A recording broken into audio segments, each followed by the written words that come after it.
Oh, hi everyone. Can you see Welcome. everything? Nice.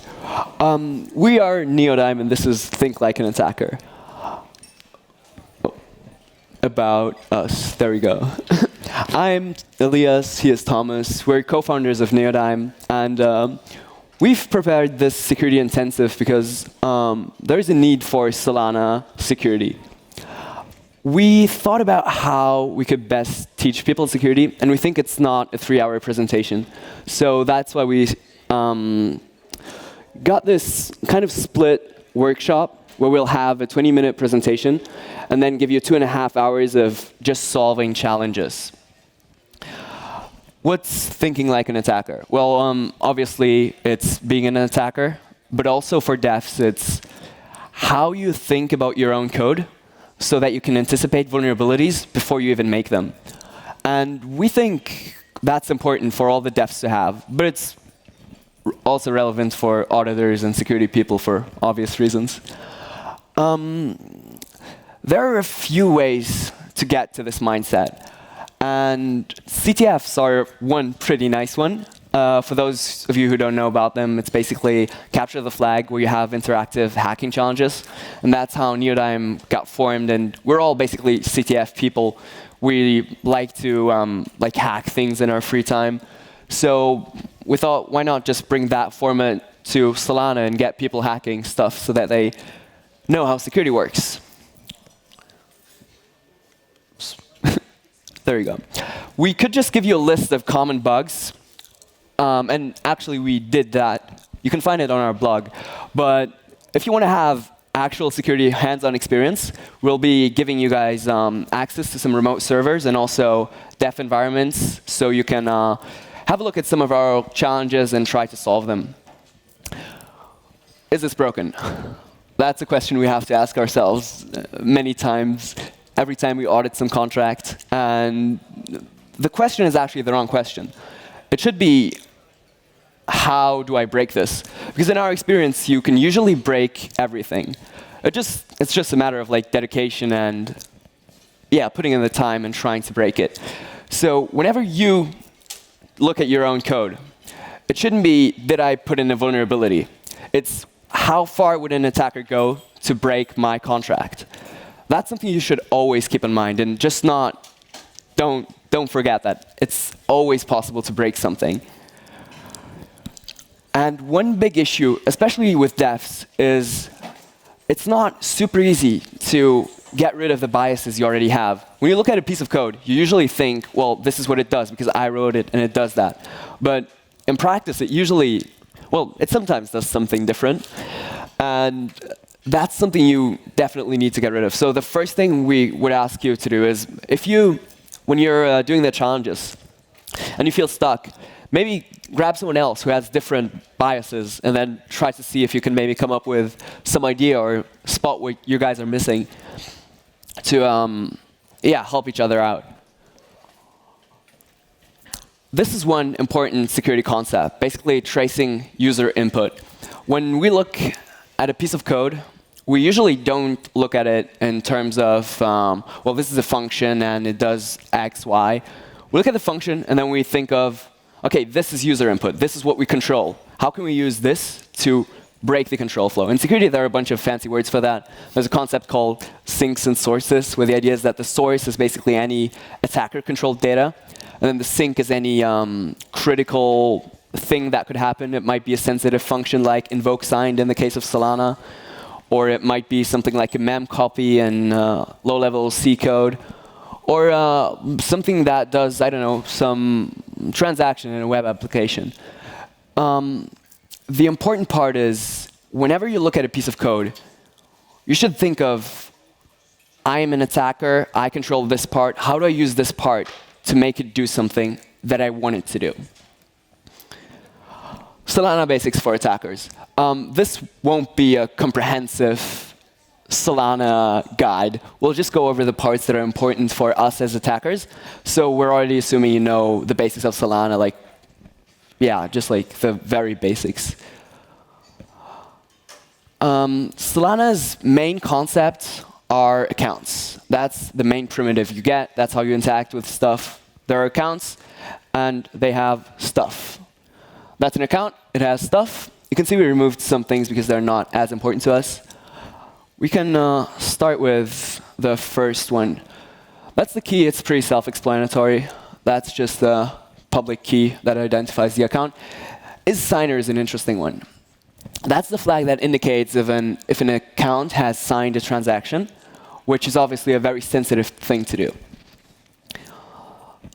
Lamports. Oh, there we go. Balance. That's basically the balance. One Lamports is like a billion. No, a billion Lamports is one sol. And there are some interesting checks on Lamports. For example, we sometimes have situations where you have a contract where you can somehow modify the Lamports because they do some weird additions where you can maybe overflow stuff. But the runtime actually asserts that the total Lamports haven't changed. That means even if you have a vulnerability that allows you to add arbitrary amounts to the Lamports of some account, they have to come from somewhere. The contract can't just magically make Lamports appear. Data. That's also one very important field, especially for program accounts. It has up to 10 megabytes of mutable storage, can only be written by owner, cannot be resized. That's something they're working on, by the way. And owner. Pay attention to this one. If you don't take anything away from this talk, let it be this. Just this. Check the owner. This is very, very, very, very important. Check the owner. The owner is the only one who can write data.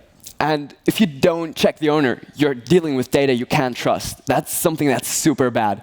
We found so many loss of funds vulnerabilities because people have just not checked the owner. It's something you definitely need to do. If you're a dev, check the owner. And then executable, that's because the only thing there is in Solana is accounts. So smart contracts are also accounts, and they have that executable bool set to true. At that point, they're read-only and have eBPF code in their data. Transactions, that's here. All right, that's where I pick off. So we've already learned about accounts. We have a second important concept in Solana that's called the transactions. That's basically how a user will, or an attacker, will interact with the contract, right? But first, short recap of what you've learned so far. Check the owner. This is like a pretty print of how transaction might look like. There are like a lot of ASCII garbage on there. So the garbage you can just ignore, just arbitrary keys and signatures. So a transaction pretty much is just like a recent block hash, where a recent block hash just ensures the transaction like only is valid for like a couple of minutes. If it isn't executed by then, the transaction is just invalid and anybody can just delete it. Then we've got the signatures. Signatures are like really important. These are like the pieces of information which verify that one of the keys has actually seen the transaction and signed it. The signatures here are the same one as specified in the accounts, but you can obviously have a lot more accounts than signatures. In these accounts, the first account always is the fee payer, and all of these accounts, they have rights or like permissions. Like these are printed similar to how you'd see on Linux. Like the S means it's a signer, R means the account is readable, W is writable, and then you have X for executable. So in this case, you have like two signature accounts, the same one we've seen before. You have like all accounts are always readable. You have a bunch of writable accounts, and then the wallet account is the bottom one. That's an executable account. So these are like in one transaction, you always have like this one set of accounts, and then you have an instruction. One transaction might contain one or multiple instructions. And like these instructions here calls the wallet program and passes the wallet program a subset of the accounts which are contained in the transaction. You don't have to pass all the accounts. You don't have to pass them in the exact same order, so they're reordered a bit. But they're in there. So these are all the accounts the program will be able to access. And then you've also got like this data array. This is just like some untrusted, arbitrary data, mostly a serialized struct with, for example, Borsch, which the user just specifies to execute the contract. So, okay, we now have all the basics we need. So this is everything you need to know about Solana for attacking smart contracts. Because with this knowledge, you can just go into VS Code, go to definition a whole bunch, and every code, every check you will find will basically be there. And now I will show you a bit of how we would approach one of these smart contracts. We've prepared 5 smart contracts today. If you get through all of them, very well done. We don't expect that to happen. We will talk about level 0 right now. So level 0 is like a fairly easy bug we've also seen quite often in the wild. And I want to show you how we, or I, would approach looking at such a contract. So now in VS Code, you see I have like this level 0 folder, which contains the program. So cargo toml, as usual, we have a lib and a processor. So first thing we do, okay, we have a smart contract. We don't know anything. We don't know what it does. We haven't gotten some docs because the developers are like in the time rush. They have to get time to market, no time to document anything, right? So what do you do? First thing, contracts always have entry points. If I, as a user or an attacker, interact with the contract, I execute like some instruction. And this is the first thing I always go look for. So these are usually, as it is over here, defined in the librs, where you got like some enum that contains all instructions. And luckily for us, we even have some comments here, right? So we can look at, okay, the contract we're currently looking at seems to be like some kind of personal savings wallet. It has an initialize, it has a deposit, it has a withdraw. We already know, like, okay, all the accounts here, they're like named what they should be, but that's arbitrary, that's user controlled. Maybe we can do something interesting. And also the amounts are like fully user controlled. Okay, so contract seems to store money. We want to get at the money. Let's see. What does it actually do? Like in this function, we have like get wallet address, whatever, some helper functions. We have functions which like return instructions. These are just helper functions. We don't care about all that, right? That's just like that's helper functions. User is going to use them, but we as attackers don't care. We want to know like what the contract is actually doing with the money. So we then start to look at the entry point. Because like the entry point is the first thing the contract actually calls. And the entry point in here will deserialize all of our instruction data. This is like the extra data field we passed in the instruction. And then it looks at, do we want to initialize, deposit, or withdraw? And then we have these 3 functions. And this is basically the whole attack surface of the program. Everything else has to be called from inside one of these 3 functions. So for now, I can just like limit my scope, think about only these functions, and look at what they do. We have the initialize function. Probably just like initializes our wallet, I guess. We can look at, okay, we have, starts with getting accounts. That's just usual how programs look. These are user controlled, whatever. We can always see, okay, program address. Program addresses are always interesting because that's something the program can sign with. So it's always like important to keep like track of what they are. Do they use any seeds? In this case, the seed is the authority info, just something to keep in mind.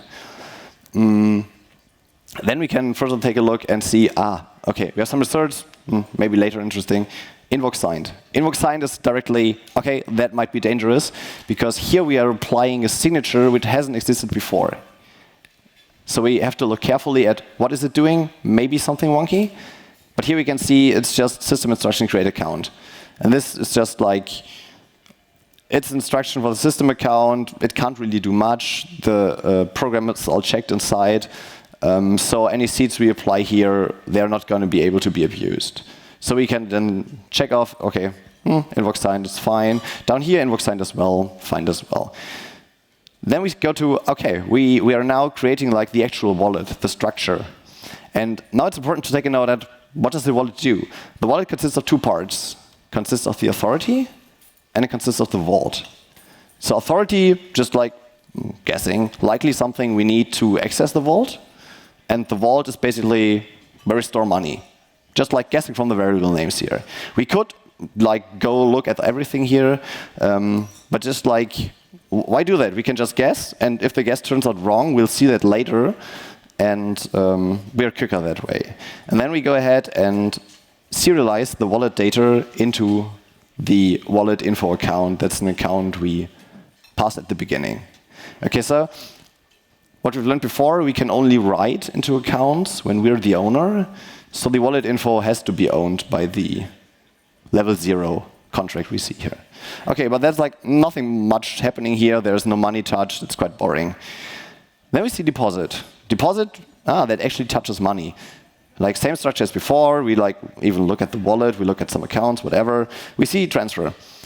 But in this case, it's only an invoke. So like only the signatures we already have on the transactions will be passed on. These transfer instructions will not be able to do anything except for what we allow it to do. And as an attacker, we really can't do much with that. So not really that interested in deposit either. And then we get to withdraw. Withdraw, same structure again, like some accounts, some wallets. We have some asserts, I mean, fine. We seem to have like some kind of check that we don't spend too much money. I mean, I guess that's fine. Probably like some overflow checks. And then we just go ahead and have like vault info and subtract some amount. And from the destination info, we add some amount. And this is really interesting, right? So this is the point where we would be able to get money. This is like somewhere, destination info is fully controlled. It just comes directly from the input. So if we were able to like reach here, down here, with like an amount greater than 0, we would just be able to get money. Now we need to make sure how is this protected. So now I go backwards through the function and just see what checks are there. And then we've already established, okay, amount has to be larger than vault info lamports. Well, that makes a lot of sense because like we won't be able, the runtime won't let us just magically create money. So the vault has to have enough to subtract the amount. Fine, that's but we are attacking a vault of somebody else, right? So the vault of somebody else will have money. That's not a problem. Then we have a bunch of asserts. So the first assert, authority info is signer. I mean, sure, that's something we expect. The authority owner will have to sign. If it wouldn't, this thing would be broken. Then we see, okay, wallet. The wallet is deserialized from the wallet info account, the one we've written before, and it contains two fields, right? It contains the authority and the vault. And both of them are actually checked here. So we're checking that the authority matches the authority we passed, which in turn has to sign, and we're checking that the vault matches. But like, I'm not sure if you remember what we like repeated a bunch of times a couple of minutes ago. This wallet, it is deserialized from the wallet info.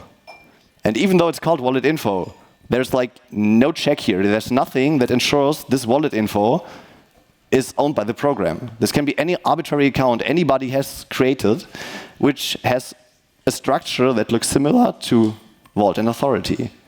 But like nobody guarantees us that the authority in this account actually belongs to the vault.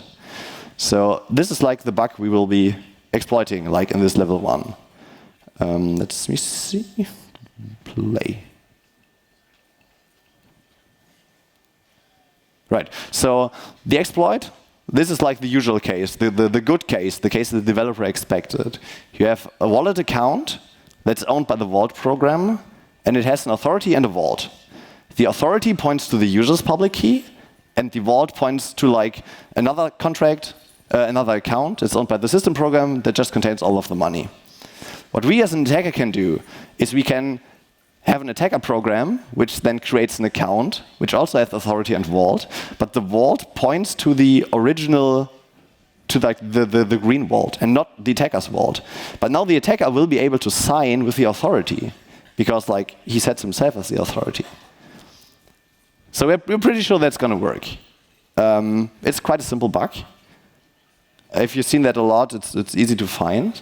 But there are a lot more complicated bugs. Sometimes you're just not sure, is the thing we are thinking about here, will it work? Do I have to like go hunt for all the checks? And it can be really difficult to like actually think through if it's going to work, if it's not going to work. And we as auditors, we don't like going to people and saying, hey, you've got a critical bug there, I can steal all your money. And then it turns out that's not the case. So what we did is we developed a proof of concept framework, which helps us to test out theories. So it's a framework designed to deploy a program, to initialize the program, to initialize accounts, to have like some money available on like your own computer. and then you can interact with a program on your own computer.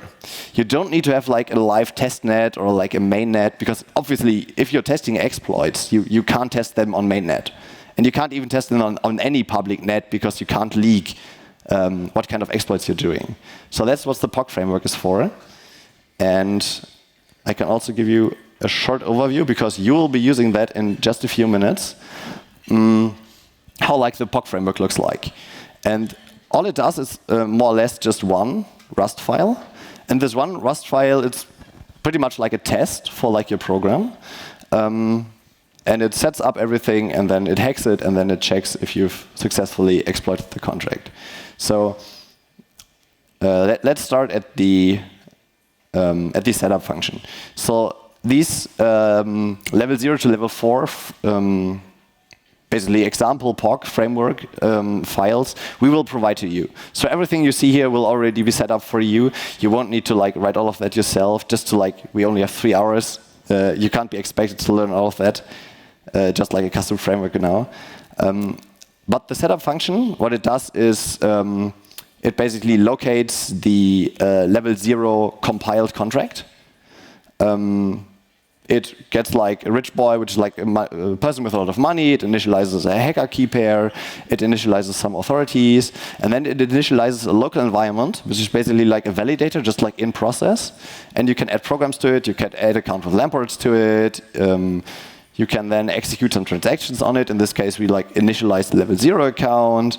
Then we deposit as like the original user. We deposit some money into it. And we return these 2 structs. So the challenge struct is something you will be able to access. That is like all the information contained in there will be available to an attacker. And then we have like this internal thing. This is just like stuff which only would be able to be accessible by the user. So something you could not use in your exploit, because like in the real world, you would not have this kind of information. And then we have like in this framework the hack function. And in this hack function, you can then use the local environment and the data you get from the challenge to like implement the exploit I just described. So like you could figure out how much money do you want to steal, like how much money is in the vault. You could set up this fake wallet, which points to the same vault. And then you could use the fake wallet to withdraw all funds and basically be richer. To make it easy for you to see when you succeeded, or like in what way you succeeded, we also have implemented a verify function. This verify function always runs after the hack function and tries to basically withdraw all the funds the user originally had. And it tells you if they succeeded or if they didn't succeed. And it also tells you if the hacker's account has a greater balance than before. And the goal always is make the hacker's account have a larger balance than it had at the beginning. Because in that case, you have proven that you've been able to successfully steal some funds out of the contract, right? All right. I don't think it makes much sense to like go into the details of the PoG framework right here on stage. It's a lot more sensible for you to like, if you need something here, I mean that's like VS Code. Your instances will have Rust Analyzer installed, or you can also do it locally. You will have syntax highlighting, you will have auto-completion, and there will be docs on the PoG framework. So if you need something, just check the docs or ask us, we'll be around. Yeah, so that's it about the PoG framework.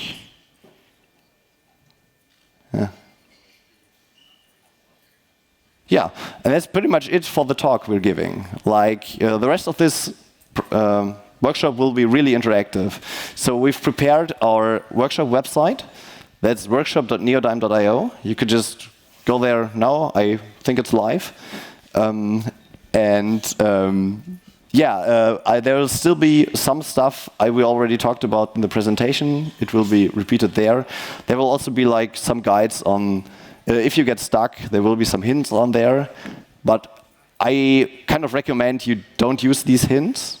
They're really just like there if you really get stuck, and we are like really busy right now. I see a lot of more people have joined, so we'll have to see, but I think it should still be possible really well.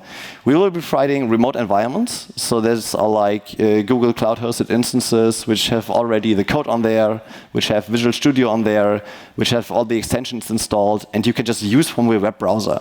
So even if you don't have like a powerful laptop right now, you can just compile and run and do everything you need from the web browser with the more or less usual Visual Studio Code experience.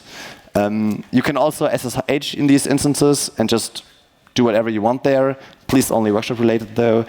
And you can also develop locally. And the guides on how you will do all that, you can find all of these at workshop@neodym.io. All right. We will be providing some papers. He's holding them up right now. These will be the access credentials for the servers. Like, I'm not sure how many servers we have provisioned right now. We can easily provision more if you need. Shouldn't there be enough? But we'll be going around, and every one of you who wants access to one of these remote instances because he thinks it makes sense to develop remote, can just head up one of us. Toby's going around, hitting out the papers. That's it for me. I hope you have a lot of fun during this talk and you learn a lot. Cool, thank you so much. All right, I'm gonna help pass around these papers. I'll do this side. But we're also gonna bring some upstairs, and the Neodym guys will be coming upstairs as well, so if you need a table. But otherwise, yeah, hack away.